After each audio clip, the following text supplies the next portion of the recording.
Good afternoon friends. Hello, કેમ છો? I hope કે બધા મજામાં હશો અને સ્વાગત છે તમારું મસ્ત મજાના વ્લોગમાં. કેમ છો?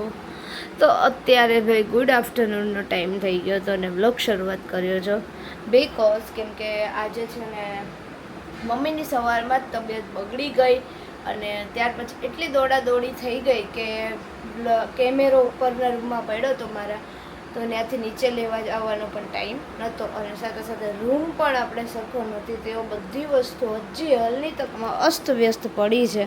જો આ બેગ હજી મેં ખાલી નથી કર્યું. મેં કીધું હતું ને એ રીતે જ્યારે એ જવું હોય ને ત્યારે બહુ હરખાતા હોઈએ અને પછી આવીને બધા હંજેરા કરવાના આવે એટલે બિલકુલ આપણાથી ન થતા હોય, ટાઈમ ન રહેતો હોય. તો આ રીતે ભાઈ આજના ત્રીજા દિવસની શરૂઆત થઈ ગઈ છે અને બધાને જય માતાજી, હેપી નવરાત્રિ.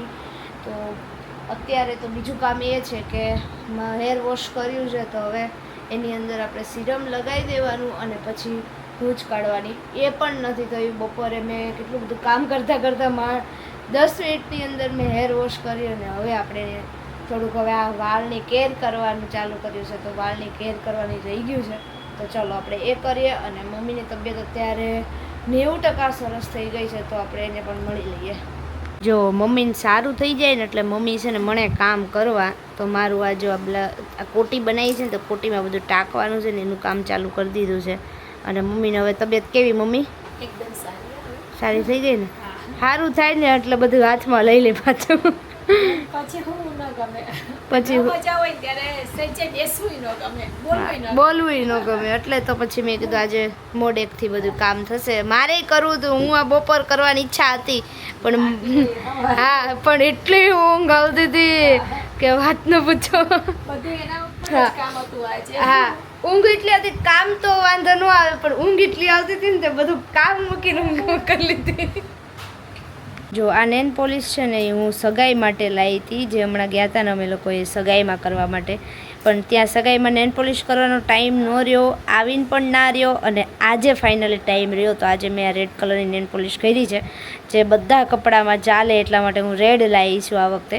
તો રેડ નેન પોલિશ અત્યારે કરી છે. તો આજે છે ને અમારે આરતી છે તો એની પણ થોડી ઘણી આપણે તૈયારી કરવાની છે અને તૈયાર થવાનું છે. જો 5 વાગ્યાને એટલે છોકરાઓ બધા આવી છે અને હું ને મમ્મી બેસી ગયા છે ટ્યુશન કરાવવા, કેમ કે મમ્મીને હવે એકદમ સરસ રીતે સારું થઈ ગયું છે એટલા માટે.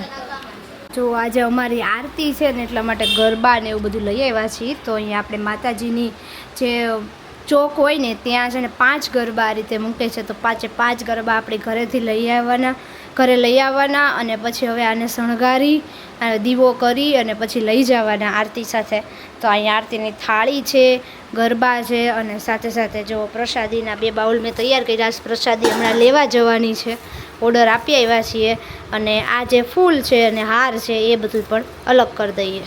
ગરબા આપણા તૈયાર થઈ ગયા છે, એ પણ સરસ મજાના દેખાય છે. ડેકોરેશનવાળા ગરબા છે અને ઉપરથી ફૂલ આવે પીળા કલરના એટલે બહુ સરસ લાગે છે. સાથે સાથે આરતીની થાળી પણ અહીંયા તૈયાર થઈ ગઈ છે. તો આરતીની થાળી છે એને પણ થોડી ઘણી મેં તૈયાર કરી છે. આ વધારાનું જે કાલનું જે કચરું હોય એ છે અને ડીશને બધું તૈયાર છે. મમ્મી અહીંયા એઝ ઇટ ઇઝ કામ કરે છે મારા કોટી ઉપર અને મેં અહીંયા બનાવી છે રસોઈ.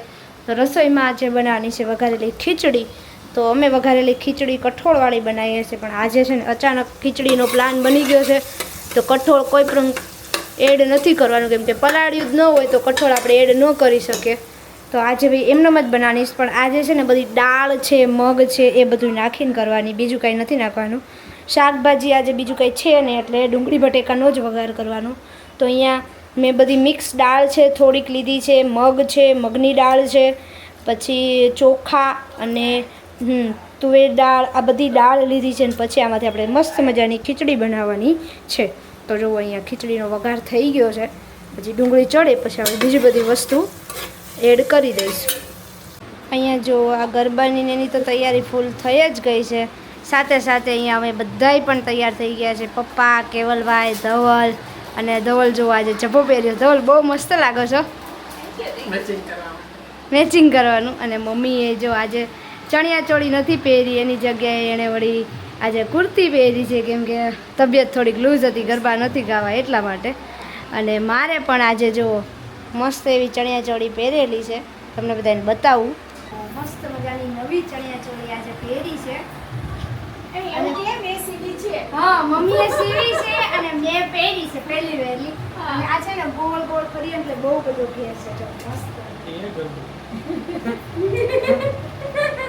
તો જો આવી મસ્ત. ચાલો હવે આજે આરતી છે એટલે હવે ફટાફટ તૈયાર થઈ ગયા છે એટલે નીકળીએ. આજે તો અમારા ભાઈ શેરીમાં છે આરતી. તો અહીંયા બધાએ અલગ અલગ રીતે આરતી થતી હોય, શેરી વાઇઝ થતી હોય, કોઈને ઘર વાઇઝ થતી હોય, કોઈને બોલ બોલીને થતી હોય. તો અમારે શેરી વાઇઝ આરતી થવાની હતી આજે. તો અમે લોકો બધાએ મસ્ત મસ્ત તૈયાર થઈને માતાજીના ગરબા લઈને અને માતાજીનું નામ લઈને એના નારા બોલતા બોલતા જય માડી અંબે, જય જય અંબે એમ વાતો એમ બોલતા બોલતા અમે લોકો ચોકમાં પહોંચી ગયા હતા. અને ચોકમાં પણ ફૂલ તૈયારી થઈ ગયેલી હતી. બસ આપણે જે પ્રસાદ લાવ્યા હોય એ, માતાજીના ગરબા, પાણીની લોટી, આરતીની થાળી, આ બધી જ વસ્તુ છે એ ત્યાં મૂકીને પછી માતાજીના જે શણગાર છે એ આપણે કરી દેવાનો. જેમ કે ગરબો વ્યવસ્થિત મૂકવાનો, પછી ફૂલનો હાર લાવ્યા હોય તો એ ચડાવ્યો, પછી માતાજીને ચાંદલો કરીએ. તો બસ આ જ બધું આપણે કરવાનું હોય છે. જ્યાં સુધી માતાજીના ચોકમાં બધાય ના આવી જાય ત્યાં સુધી બધું અધર એક્ટિવિટીઝ, મતલબ કે એ અત્યારની જનરેશન ફોટા વગરની આગળ વધતી નથી.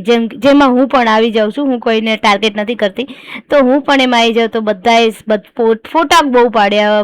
માતાજીની જે મટકી હતી એ લઈને, ગરબો લઈને, પછી માતાજી સાથે ફોટા પાડ્યા. એ રીતે બધાએ ફોટોશૂટ કર્યું અને ફૂલ તૈયારી સાથે અહીંયા આપણે આરતી કરવાની છે આજે. અને આજે આરતીના પ્રસાદમાં શું હતું એ હું તમને કહેતા ભૂલી ગઈ હતી.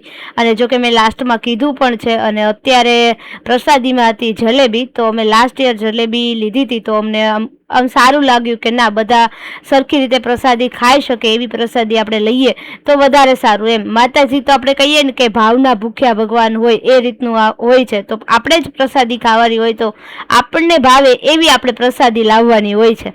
તો આ રીતે ભાઈ ફૂલ આરતીની તૈયારી થતી હતી. અને સાથે સાથે તમે મારો વિડીયો જોશો તો સ્લો મોશન વિડીયો ધવલે બધા બનાવ્યા છે. અને આરતીની અહીંયા ડીશ પણ તૈયાર થઈ ગઈ છે. અને હવે આપણે કરશું સરસ એવી આરતી.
મજાના ગરબા ગાઈને સાંજે એટલે મોડી રાતે માતાજીની આરતી કરી અને ત્યારબાદ ઘરે આવ્યા. ઘરે આવતા આવતા જ સોસાયટીમાં અમને અમારા સબસ્ક્રાઈબર મળી ગયા, જે વાતો કરતા હતા કે આજે કેમ મોડો આવ્યો, શું છે એમ. કેમ કે ધવલ આવ્યા ને ત્યારે શૂટ કરવા, ત્યારે આ બધા વાતો કરતા હતા. તો મેં કીધું ધવલને કે આ રીતે કોઈ પણ હોય ને ત્યારે આપણે એને વિડીયોમાં લઈ લેવા જોઈએ. પ્રસાદી થોડીક એવી બાકી રહી છે, તો તમને અંધારામાં દેખાય ન દેખાય, કેમ કે આજે જલેબીની પ્રસાદી હતી જેવો છે ને. તો આ જલેબીની પ્રસાદી વધી એટલી લઈને ઘરે આવી ગઈ છું અને હવે આપણે સૂઈ જવાનું છે. તો ચાલો, વિડીયો ગમ્યો હોય તો શું કરતા જાઓ, લાઇક, શેર અને સબસ્ક્રાઈબ અને કમેન્ટ કરતા જાઓ. મળીએ નેક્સ્ટ વિડીયોમાં. ત્યાં સુધી bye bye, Tata, take care.